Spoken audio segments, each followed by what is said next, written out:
Jumok ate it and left a note saying, "Thanks. 10 out of 10. Would eat again."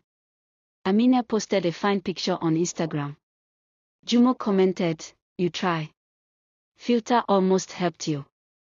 One day, Jumok wore Amina's Bone Street wig, snapped 20 selfies, and posted online with the caption, "New hair. Who dis?" Amina walked in and screamed like she saw juju. "That's my wig. From Turkey." Jumok replied, "Calm down. The hair is finally fulfilling destiny." Amina called her mommy, screaming, "They've used my destiny for Snapchat." The mother tried to settle the drama. "Girls, your family," she said. "Blood is thicker than stew." But the girls were not hearing anything. Then came the event of the century, Amina's birthday. She had planned it for 6 months. Theme: billionaire baddies in gold and wine. Dress code: expensive or go home. The cake alone had its own security. Amina ordered a custom dress from Dubai. It arrived like royalty, shiny, glittering, smelling like foreign money. She kept it locked in her wardrobe with padlock and Bluetooth speaker alarm. Jumok, meanwhile, had no dress for the party. She asked Amina to lend her something. Amina said, "Over my rich body." So Jumok did what only she could do.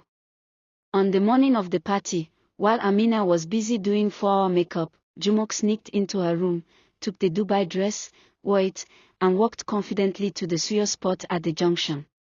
Yes. Suya. She wore a 100,000 naira dress to buy Suya. People turned. Boys whistled. One auntie said, "Is that Miss Nigeria?" Jumok replied, "No.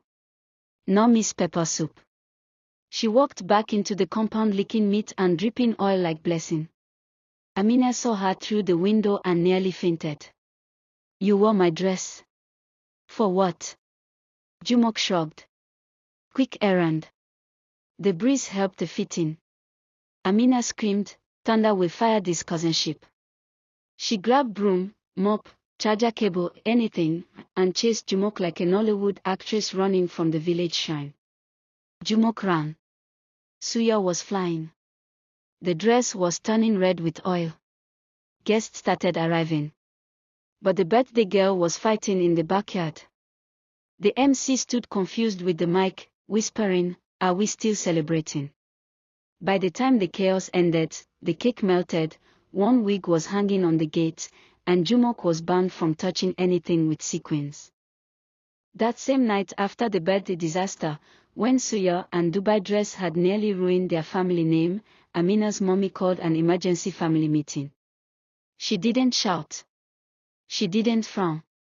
She just sat down in the parlor with wrapper tied over her chest and face like thunder that had swallowed pepper. She looked at Amina. Then at Jumok. "I have tried," she said quietly. "I am not a referee. I am not UN peacekeeping force. I did not give birth to twins, but you people are giving me double walla." Amina opened her mouth to explain. Jumok tried to adjust her chair. The mother raised one hand. "Silence," she said.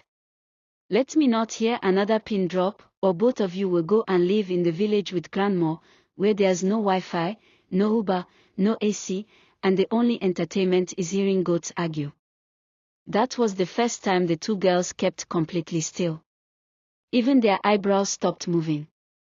The next day, the entire house entered what people call cold peace. Nobody spoke. Jumok started avoiding Amina's room like it was full of police officers. Amina locked her new wardrobe with actual padlock and even prayed over it at night. One morning, Jumok wanted to apologize, but the word "sorry" got stuck in her mouth like hot EBA. Instead, she knocked on Amina's door, walked in with a bottle of chilled Martina, placed it on her bed and said, "I won't borrow your dress again. Except maybe the slippers." "Maybe." Amina looked at her, hissed, then took the drink. "Thank you," she said with her nose in the air. That's when small laughter started to enter their bones again. 2 days later, Jumok was in the kitchen cooking jollof rice and humming Remo's song. Amina walked in and said, "Who taught you how to burn rice with pride?" Jumok said, "Don't worry. The smoke adds spiritual flavor." They both laughed. From there, they started hanging out again, slowly, like snail entering soup. Amina showed Jumok how to contour her nose until she looked like she came back from Dubai. Jumok taught Amina how to dance, focus dance, without looking like she had leg cramps. They even started creating TikTok videos together. One of the skits was about African moms beating their kids with slipper from across the room. It hit 40K views in 2 days. People started commenting things like, "I want cousins like this," and "Their madness matches perfectly."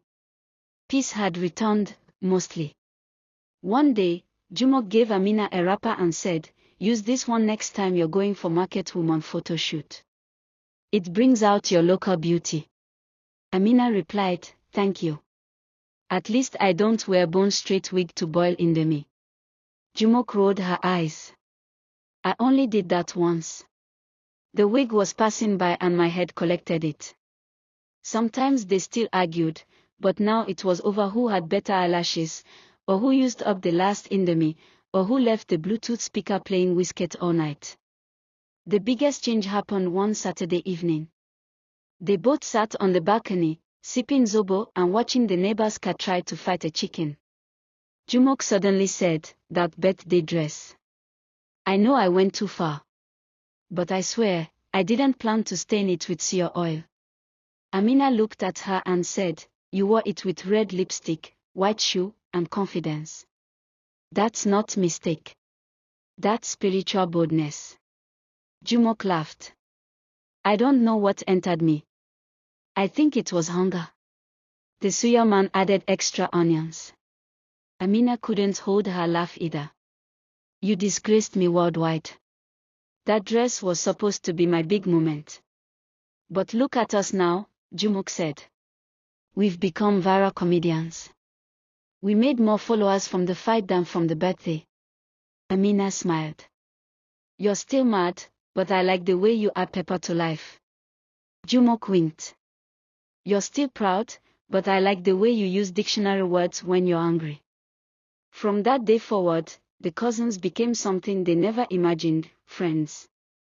Maybe not best friends, but at least civilized frenemies who shared wigs, food, and Wi-Fi without calling the police.